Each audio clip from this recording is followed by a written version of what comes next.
స్వరూపుడు, ప్రేమిస్తూ ఉన్న దేవుడు, ప్రేమ కలిగిన వాడు.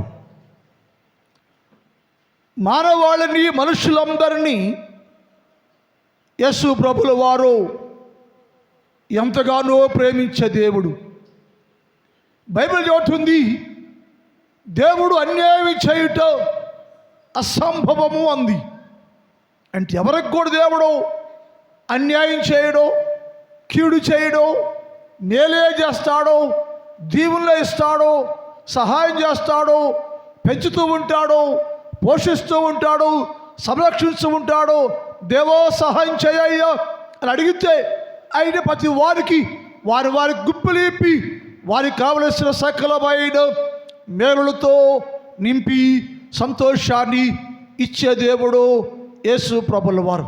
అందుకని మన దేవుడు కూడా పేదంటే ప్రేమస్వరూపి, ప్రేమ కలిగిన వాడు, దయ కలిగిన వాడు. ఎంత ప్రేమ అంటే నువ్వు ఏం అడిగితే అది ఇచ్చి ఇది ప్రేమించే గొప్ప దేవుడని లేఖనాల్లో రాయబడి ఉంది. అయితే ఇలాంటి ప్రేమ కలిగిన దేవుడు, దయ చూపించే దేవుడు, సహాయం చేసే దేవుడు, ఎవరికి కీడు చేయనటువంటి దేవుడు ఒక రోజున మానవాళిని, మనుషులందరినీ, లోకాన్ని, యోధా జాతిని, క్రైస్తవ సంఘాన్ని, దేవుని ప్రజలను బడి ఎవరందరూ చూసి నవ్వుచున్నాను అనడేసయ్య. దేవుడు నవ్వితే మనిషి ఎక్కడ ఉంటాడో? అసలు దేవుడు మనుషుని చూసి ఎందుకు నవ్వుతున్నాడో? దేవుడు మనిషిని చూసి నవ్వని సమస్యలు ఏంటి?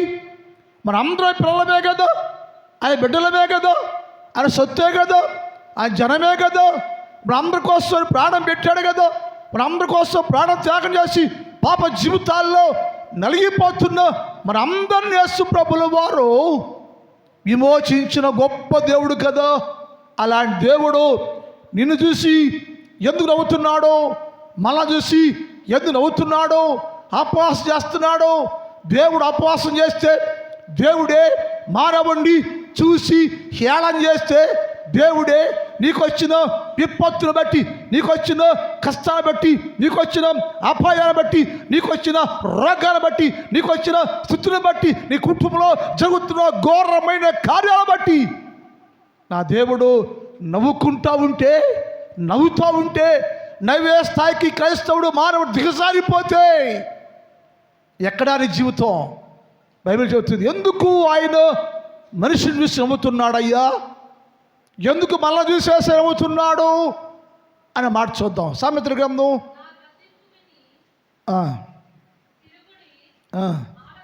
26 చదువు. కాబట్టి నీకు అపాయము కలుగునప్పుడు, ఎప్పుడంట? కాబట్టి మానవునికి, మనిషికి అపాయము సంభవించినప్పుడు, అయ్యో నా కుమార్తె, అయ్యో నా కుమారుడికి అపాయం వచ్చిందే, కష్టం వచ్చిందే, బాధ వచ్చిందని నీ కొరకు జాలి పట్టు మానేశాడు దేవుడు. నీకు అపాయం కలిగినప్పుడు నేను నవ్వుతాను. నీకు అపాయం కలిగిందా? శోధన కలిగిందా? రోగం కలిగిందా? కరువు కలిగిందా? ఇబ్బంది కలిగిందా? ఇబ్బంది కొలువు నలిగిపోతున్నావా? ఆ పరిస్థితిలో నువ్వు ప్రార్థన చేస్తుంటే, నువ్వు అడుగుతూ ఉంటే, నువ్వు మొదలుపెడతా ఉంటే, నువ్వు ఏడుస్తూ ఉంటే, నేను నీకు అపాయము కలుగొట్ట చూచి నేను నవ్వుకుంటున్నాను. ఎక్కడ నవ్వుతాంట ఆయన? ఎక్కడ నవ్వుతున్నాడో? మనుషులందరూ అపాయం వస్తే, శోధన వస్తే, బాధ వస్తే, కష్టం వస్తే మనిషి ఏడుస్తూ ఉంటే, రోదన చేస్తూ ఉంటే, ప్రార్థన చేస్తుంటాయో, నయ్యిపోతున్నాడయ్యో, అడుగుతుంటే నన్ను చూడయ్యో, నా కుటుంబాన్ని చూడయ్యో, నా చదువు చూడయ్యో, నా జీవితాన్ని చూడయ్యో అని ఏడుస్తుంటే ఆయన నవ్వుచూ ఉండరు. నీకు అపాయము కలగగా, నీకు అపాయము రాగా, నీ కష్టము రాగా, శోధన రాగా నా దేవుడు నిన్ను చూసి నవ్వుచూ ఉండరు. ఎక్కడుండి? దావీదు కీర్తన 2:4 చదువుదాం. దావీదు కీర్తన 2:4.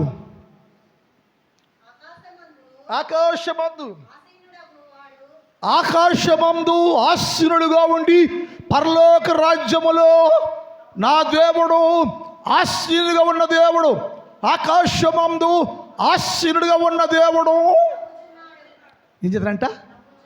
ఆకాశములో ఉండి ఆసీనుడుగా ఉండి ఆకాశములో పరలోకములో సింహాసనసుడై ఉండి సింహాసనం కూర్చుని ఆయన నిన్ను చూచి నీకు అపాయం వస్తే, శోధన వస్తే, కష్టం వస్తే, జబ్బు వస్తే, కరువు వస్తే, అనేక ఇబ్బందులు నిన్ను చుట్టుముట్టితే నిన్ను చూసి యేసు ప్రభుల వారు పరలోకములో ఉండి నవ్వుచు ఉండెను.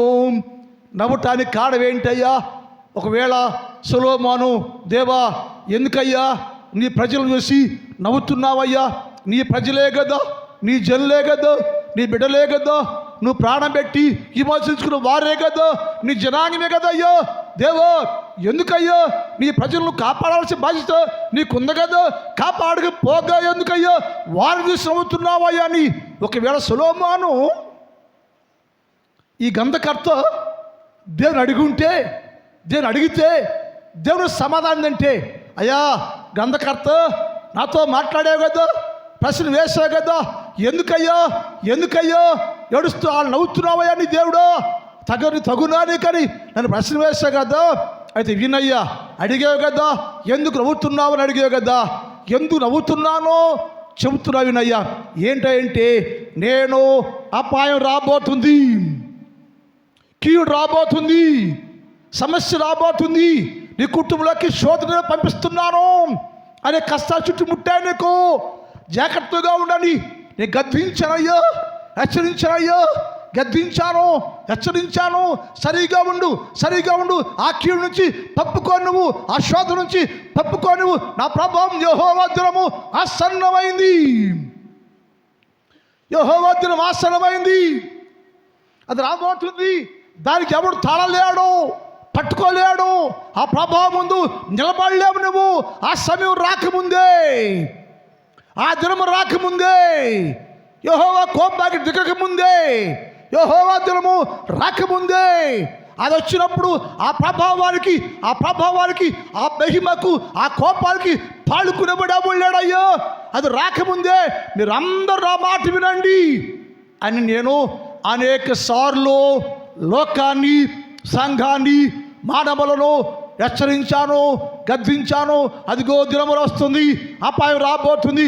అపాయము మీదకి రాకముందే, కీడు నీ మీదకి రాకముందే, శోధనకి రాకముందే, యెహోవా దినము రాకముందే దాన్ని తట్టుకోలేవు కాబట్టి, తాళలేవు కాబట్టి నువ్వు జాగ్రత్తగా ఉండని అనేక సందర్భాల్లో నేను లోకాన్ని, సంఘాన్ని, మనిషిని హెచ్చరించాను, గద్దించాను, బుద్ధి చెప్పాను, హెచ్చరించాను, గద్దించాను కానీ ఎవడు నా గద్దింపుకు లోబడిన వాడు లేడు, లోబడలేదు.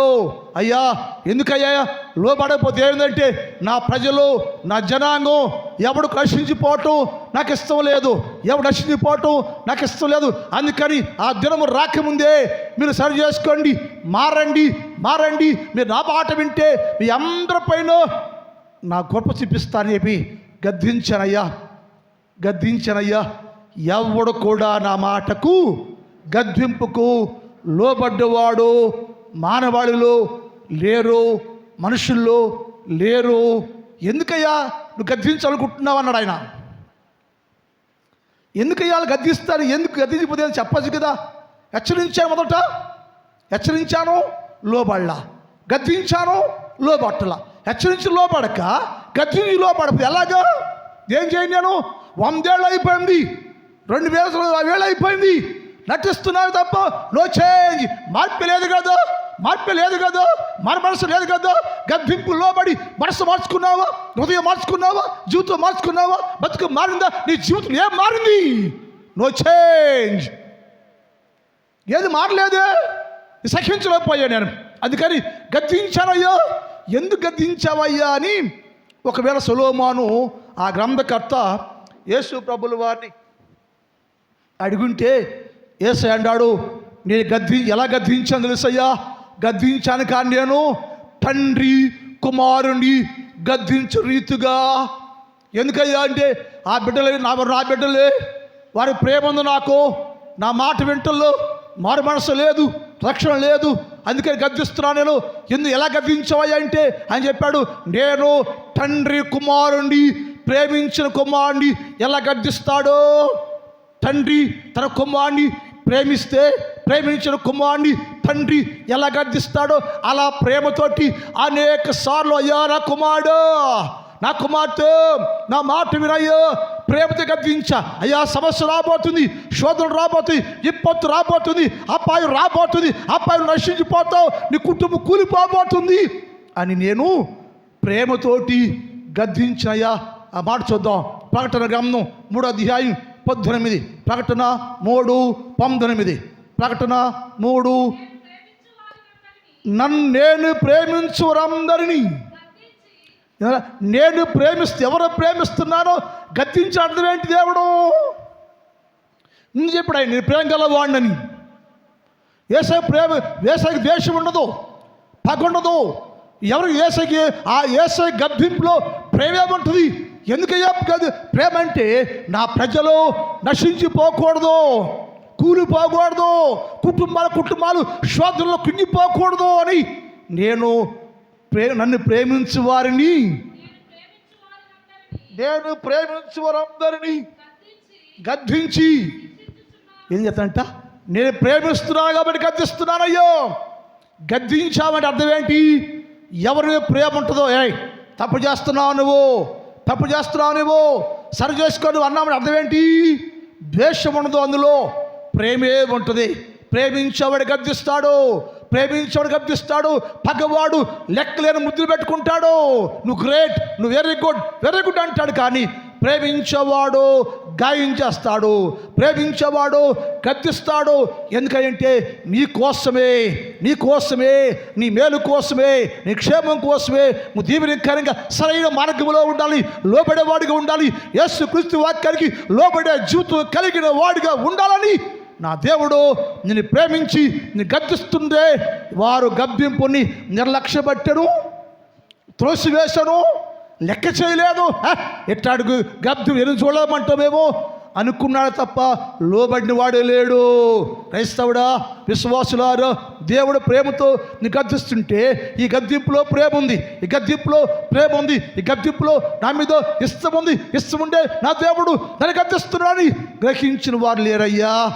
అందుకని తండ్రి ప్రేమించిన వారిని ఎలా గద్దిస్తాడో నేను వానిని అలాగే గద్దించనయ్యా అన్నాడు. తండ్రి తనకిష్టమైన కుమారుని గద్దించు రీతిగా యెహోవా తాను ప్రేమించిన వారిని గద్దిస్తాట. తండ్రి ఎలా ప్రేమిస్తున్నాడో గద్దించేవాళ్ళు ముగ్గురు ఉంటారు. ఒకరింట్లో బిడ్డను గద్దించేవాళ్ళు తండ్రి. బిడ్డలు తప్పు చేస్తూ ఉంటారు, తప్పు చేస్తున్నావు, అలా చేయకూడదయ్యా, మంచిది కాదు, తప్పు అని గద్దించేవారు ఒకటి కుటుంబంలో తండ్రి ఉంటాడు. తండ్రి ఖచ్చితంగా గద్దించాలి. తండ్రి అసమర్థుడైతే పిల్లలు బస్తులైపోతారు.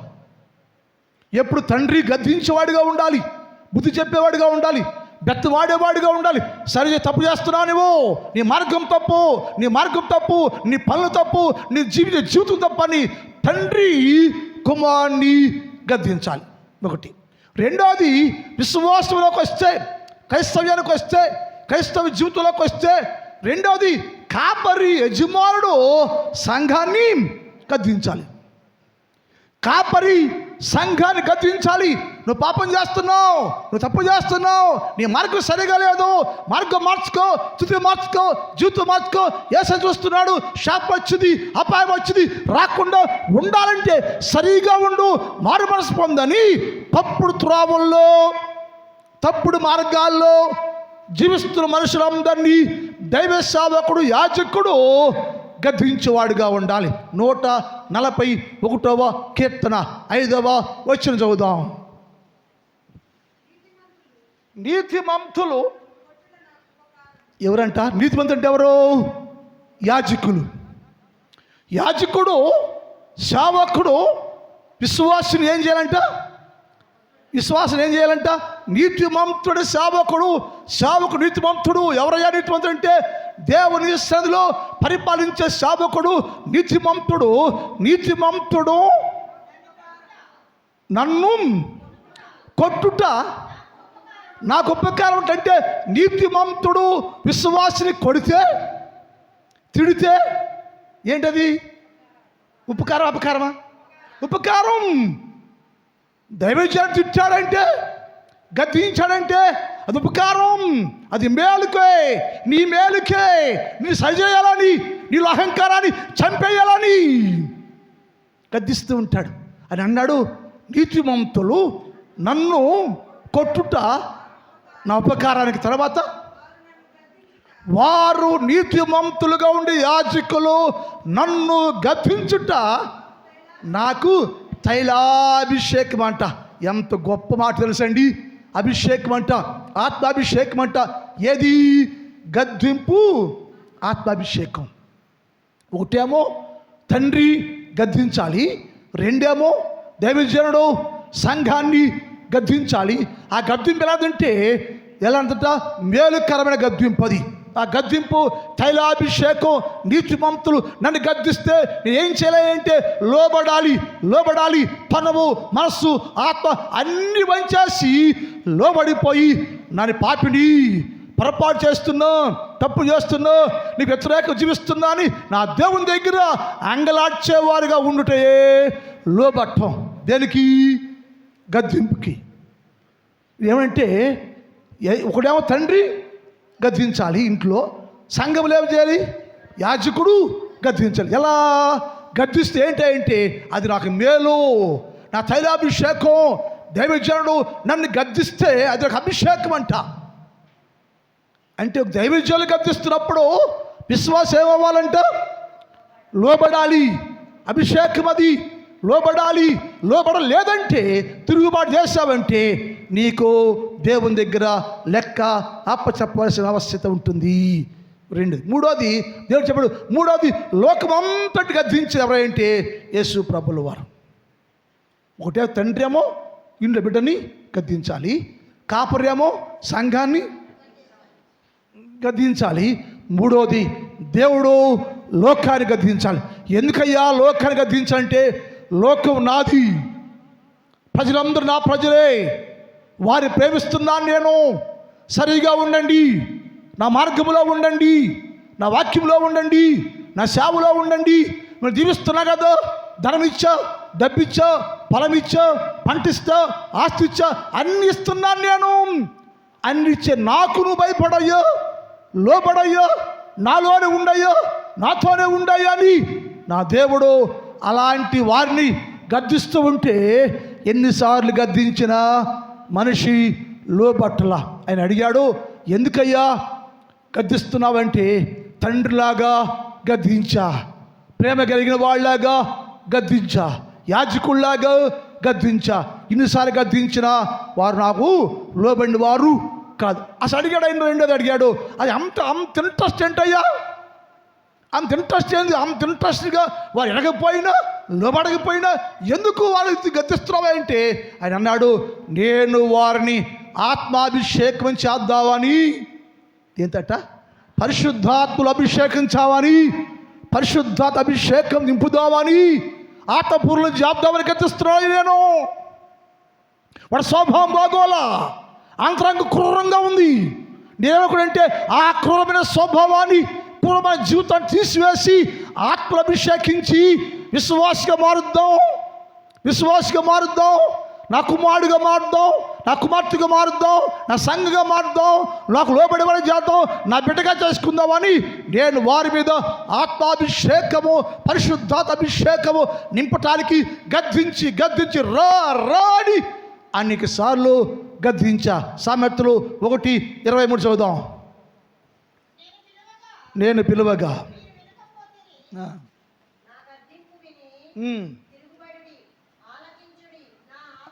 నా గద్దింపు వినండి. నీ గద్దించినప్పుడు వినండి, తిరగండి. నేను మీ మంచి కోసమే గద్దిస్తున్నాను. నేను నా గద్దింపుకు లోబడండి. నా గద్దింపు వినండి, విని తిరగండి. ఎక్కడి నుంచి? లోకములో నుంచి. లోకంతో వెళ్ళిపోతున్నావు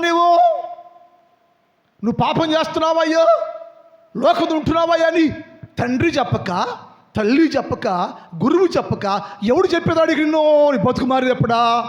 ఎవడు మారుస్తాడో? ఒక పాపి పాపం చేస్తుంటే ఎవరు చెప్పాలా? తండ్రి చెప్పాలా? తండ్రి చెప్పట్లా. తల్లి చెప్పాలా? తల్లి చెప్పట్లా. యాజకుడు చెప్తున్నాడు, యాజకుడి మాట వింటల్లా. ఇంకెవరు చెప్తారు? దేవుడు చెప్పాలి. ఇక దేవుడు చెప్తా అంటే నేను చెప్పాను వినలేదా? అపాయం, శోధన, ఖడ్గం, తెగులు నీ గుడారంలోకి వచ్చిందన్నాడు ఆయన. ఎందుకని?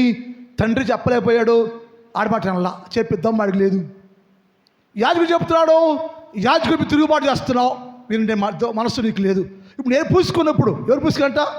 యేసయ్య కలుగు చేసుకున్నాడు. నేను వారిని గద్దించనయ్యా. ఎందుకు గద్దించవయ్యా నువ్వంటే, నా ఆత్మాభిషేకాన్ని వాడి మీద ఉంచుతామని వారందరూ హృదయముల పైన, మనస్సు పైన, శరీరం పైన పరిశుద్ధాత్మ అభిషేకంతో నింపాలని, నా ఆత్మతో నింపి ఎప్పుడైతే నా ఆత్మ వారు అభిషేకం పొందారో వెంటనే అంతరంగ స్వభావం మారిపోద్దని ఆత్మాభిషేకం చేయటానికే నేను వారు గద్దించానయ్యా.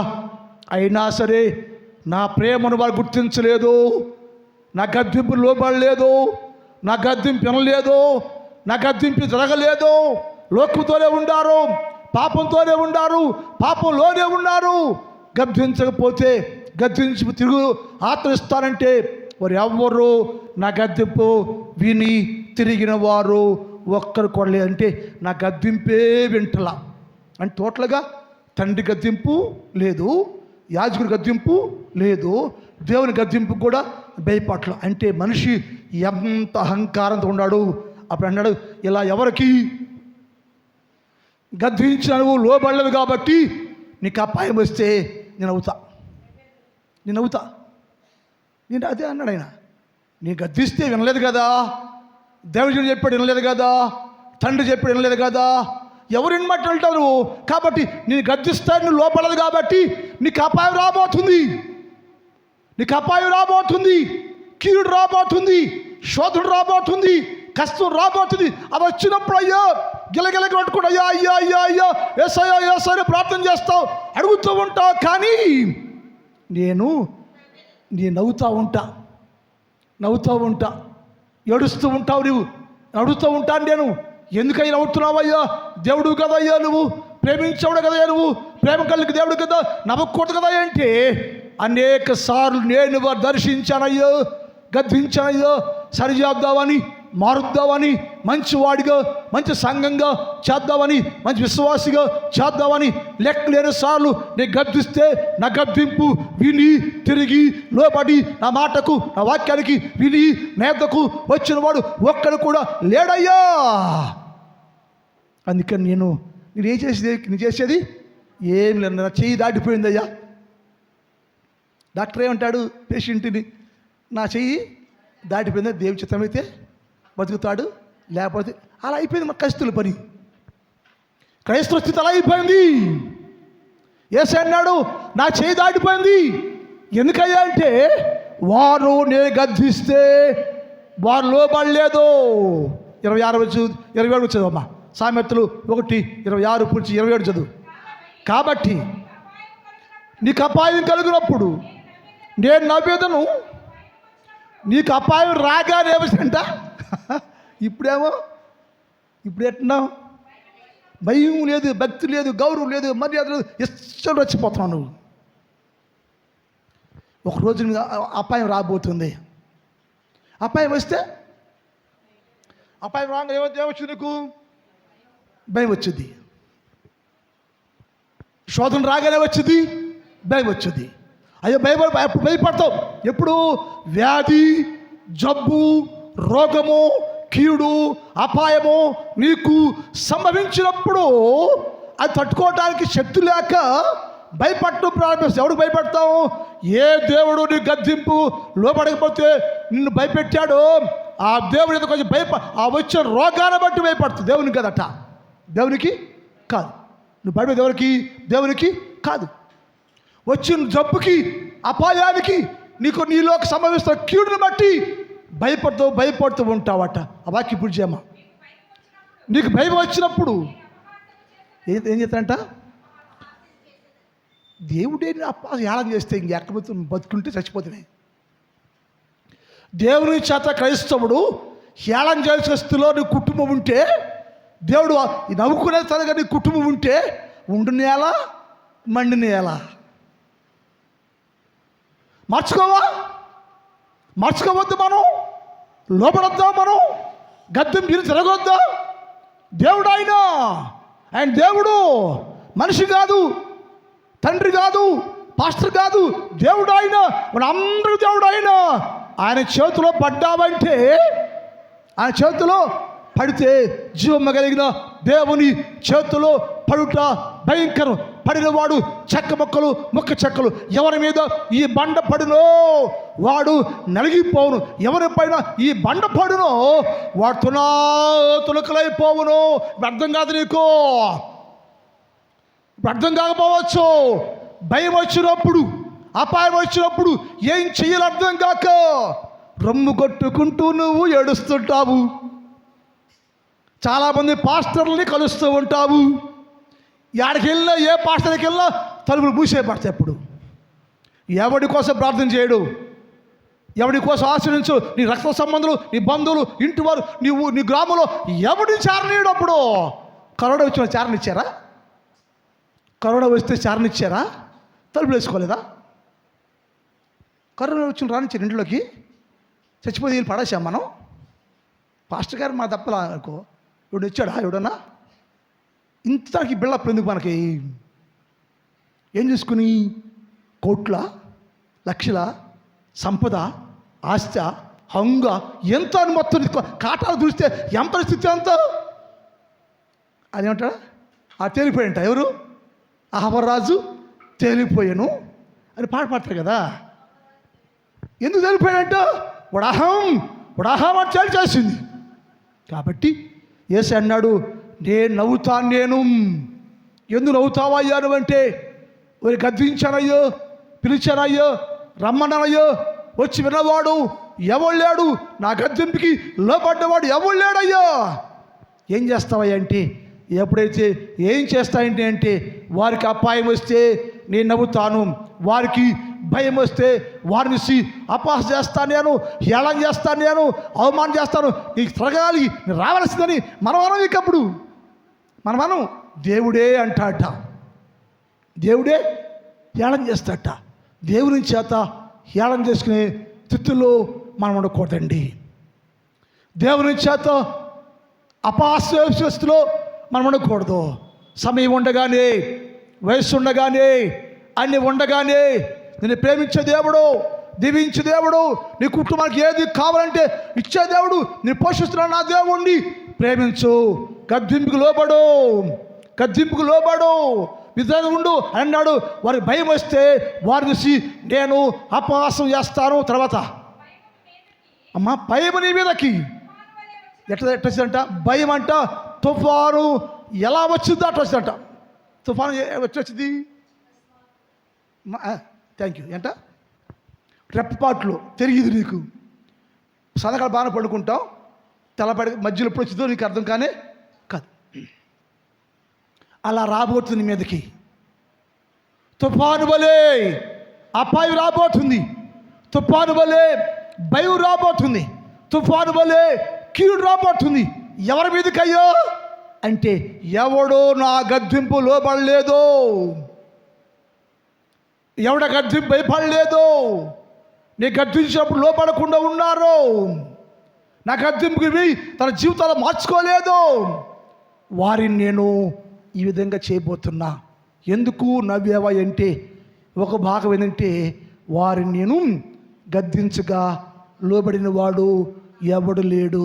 అందుకని వారికి అపాయం వస్తే నవ్వుతున్నాను. ఎందుకు నవ్వుతున్నావయ్యా నువ్వు? దేవుడా నవ్వొచ్చా, దేవుడా నవ్వకూడదు కదా, ఎందుకు నవ్వుతున్నావా అంటే ఏం చేయనయ్యా, నేను వారిని ప్రేమిస్తున్నాను, దీవిస్తున్నాను, కాపాడుతాను, ఎన్నో మేలు చేసే వాళ్ళ జీవితాల్లో.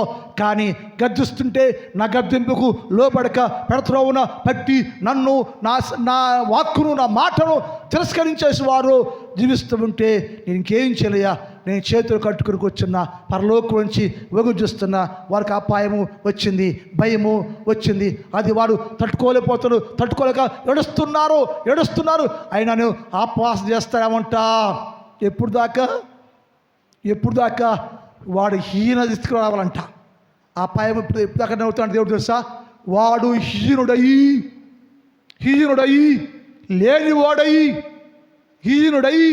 లేనివాడై అంగహీనుడై పడి ఉన్నప్పుడు నేను వారిని కరుణించదను.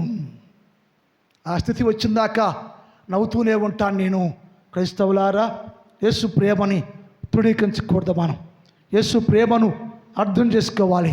యేసు అన్నాడు, నేను వారిని ప్రేమించాను, దీవించాను, కాపాడాను, సంరక్షించాను, గొప్ప చేశాను. అపాయం రాబోతుంది, రాకడ రాబోతుంది, యెహోవా దినము ఆసనంగా ఉంది, చాలా భయంకరము, అది వచ్చే తట్టుకోలేరు మీరు. కాబట్టి సమయం ఉండగానే మార్పు చెందండి, మారు మనసు పొందండి, రక్షణ పొందండి, నా మాట వినండి, రెండని అనేక సార్లు వారిని గద్దించా. రెండోది, వారి మీద నా ఆత్మను కుమ్మరిద్దామని రమ్మన్న ఆత్మకు ఇస్తాను, రమ్మంటే ఆత్మ కోసం వచ్చిన వాడు ఒక్కడు కూడా లేడయ్యా. అందుకని నేను నా చేలు చేశాను. గద్దింస్తే వాళ్ళకి లోపడలేదు కాబట్టి వారికి అపాయం వస్తే, శోధన వస్తే వారు దేవుని ఇంటిలో భయంతో ఏడుస్తూ ఉండారయ్యా. ఏం చేయలేదు, నేను చేసేది ఒకటే నవ్వటం తప్ప ఏం చేయలేని నా దేవుడు సెలవిస్తూ ఉన్నాడు. ప్రార్థన మిగిలిన భాగాన్ని రేపు పగటి కాలంలో ధ్యానం చేద్దాం. అందరూ మోకరించండి ఒక్క నిమిషం. యేసయ్యా, నువ్వు ప్రేమ గలవాడు యేసయ్యా, దర్శించేవేసయ్యా, నువ్వు ప్రేమించావయ్యా, చాలాసార్లు గద్దించావయ్యా. కానీ నేనయ్యా నీ గద్దింపుకు లోబడలేకపోతున్నాను తండ్రి, నీ మాటకు లోబడలేకపోతున్నానయ్యా. నువ్వు గద్దించగా ప్రభు నేను నీకు అప్పగించుకోలేకపోతున్నాను యేసయ్యా, క్షమించేసయ్యా. ఇప్పుడే గ్రహించాయ్యా, నీ గద్దింపుకి నీ మాటకు లోబడి ఇప్పుడే నా జీవితాన్ని మార్చుకొని, నా స్థితిని మార్చుకొని నీకు లోబడి, నీ గద్దింపుకు లోబడి నీ కుమార్తెగా ఉంటాను యేసయ్యా, నీ కుమార్తెగా ఉంటాను, నీ కుమారుడిగా ఉంటాను. నాలో ఉన్న అహంకారాన్ని చంపేస్తున్నాను, నాలో ఉన్నటువంటి దీపాన్ని చంపేస్తున్నాను, యేసు రక్తంలో కడిగేస్తున్నాను. ఇప్పుడే సహాయం చేయయ్యా. నీ గద్దింపుకు లోబడుతున్నేసయ్యా, నేను లోబడుతున్నేసయ్యా. నా మీదకి వచ్చే అపాయాన్ని రాకుండా చేయయ్యా, అపాయాన్ని తప్పించయ్యా, నన్ను క్షమించయ్యా, నన్ను మన్నించయ్యా. నేను ఏం చేస్తున్నా కీడు అంతా, నేను చేసే అక్రమ కార్యాలు క్రియలన్నీ క్షమించేసయ్యా. ఎన్నో కీడు చేస్తున్నాను నేను, నా కీడు ఏంటో తెలుసయ్యా, ఎవరి మీద కీడు చేస్తున్నానో, దేని కీడు చేస్తున్నానో నా తెలుసయ్యా, క్షమించయ్యా అని దేవుని సన్నిధిలో ఒక్క నిమిషం ప్రార్థన చేసుకోండి. ప్రార్థన చేయండి. నోరు తెరవండి అమ్మా, నోరు తెరవండి తల్లి, నోరు తెరువమ్మా, ప్రార్థన చేసుకోమ్మా. యేసుతో మాట్లాడమ్మా, యేసుతో మాట్లాడు. ఈ సమయం ఇచ్చాడు దేవుడు నీకు, ఈ సమయం దేవుడు నీకు ఇచ్చాడు. అడగాలి. ఇప్పుడు నువ్వు గద్దింపు లోబడుతున్నావా? లోబడితే దేవునికి వందనాలు. ఒకవేళ లోబడే జీవితం లేకపోతే అపాయం రాబోతుంది. అది రావద్దయ్యో, అది పంపొద్దయ్యో, క్షమించయ్యో, మన్నించయ్యో అని నా దేవుని సన్నిధిలో అంగలార్చమ్మా. ఆయన గద్దింపుకు లోబడు, గద్దింపు అర్థం చేసుకో, గద్దింపుని స్వీకరించు. ప్రార్థన చేసుకుందాం. మా గనుడైన తండ్రి, నీ పాదములకు స్తోత్రాలు. పరిశుద్ధుడవైన దేవా, నీకే వందనాలు తండ్రి. ఈ రాత్రి కాలంలో మీరు మాతో మాట్లాడారు. నేను వారిని చూసి నవ్వేదను అని చెప్పేవయ్యా. ఎందుకు నవ్వుతావయ్యా అని అడిగితే వారు నేను గద్దించగా లోబడలేదు. గద్దించాను తండ్రి వలె, గద్దించాను యాజకుని వలె, గద్దించాను దేవుని వలె, కానీ దేనికి వారు లోబడలేదయ్యా. కాబట్టి అప్పాయం వస్తే నవ్వుతాను చెప్పేవయ్యా. దయచేసి ప్రభువా, నీ బిడ్డల ప్రభువా, ఈ గద్దింపుకు లోబడకుండా ఉంటే క్షమించయ్యా, క్షమించయ్యా, మన్నించయ్యా. ఇప్పుడు అందరి జీవితాల్లో గొప్ప కార్యం చేయయ్యా. ఈ రాత్రి కాలంలో ఈ స్థలంలో ఉన్న ప్రతి బిడ్డను మీరు దర్శించండి, దీవించండి. ఒకవేళ మేమయ్యా తెలియక ప్రభువా నీ గద్దింపుకు లోబడేవారే కాకపోతే క్షమించి మన్నించయ్యా. సమాధానము, సంతోషము, వాక్యానికి లోబడే జీవితాన్ని దయచేయ ప్రభా. ప్రతి బిడ్డను ఆశీర్వదించు, ప్రతి కుటుంబాన్ని దీవించు. ఏ కుటుంబానికి ఏది కావాలో, ఏ మేలు కావాలో, ఏ సహాయం కావాలో గ్రహించండి. ప్రతి కుటుంబయ్యో నీకు లోబడే కుటుంబంగా చెయ్యి ప్రభా. నా సంఘాన్ని కూడా దీవించండి, నా సంఘాన్ని కాపాడి ఆశీర్వదించు. నా సంఘంలో ఉన్న ప్రతి కుటుంబాన్ని దీవించయ్యా. సమాధానము, నెమ్మది, ప్రేమ, ఐక్యతలు నా సంఘంలో ప్రతి బిడ్డకి కలుగు చేయ ప్రభా. ఈ 3 రోజులు తండ్రి ఈ ప్రార్థన కొడుకుల్లో మాతో ఉండి ఘనముగా జరిగించి మీరు మహిమ పొందుకొనమని యేసు వారి పరిశుద్ధ నామములో ప్రార్థిస్తున్నాం తండ్రి, ఆమేన్. అందులో చిలబడదామండి. ఇందుకో నన్నింతగా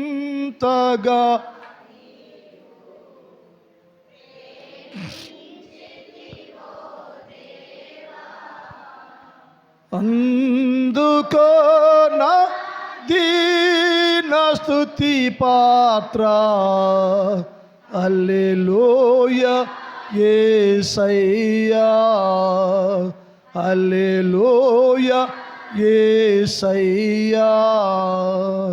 నా పాపము బాప నరరూపివైనావు, నా శాపము మా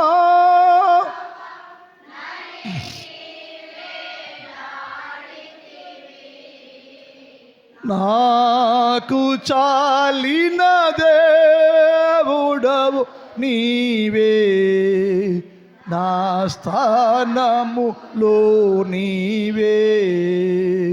నాకు చాలిన నా స్థానములో నీవే, హల్లెలూయా యేసయ్యా, హల్లెలూయా. తండ్రి అయిన దేవుని ప్రేమ, కుమారుడు యేసు క్రీస్తు వారి కృప, పరిశుద్ధాత్మ దేవుని కన్యని సహవాసం ఇప్పుడు ఎప్పుడు ఎల్లప్పుడు సదాకాలము మనందరికీ తోడై ఉండును గాక. ఆమేన్. హల్లెలూయా, హల్లెలూయా. మీ అందరి పొందనాలను క్షేమంగా వెళ్ళండి.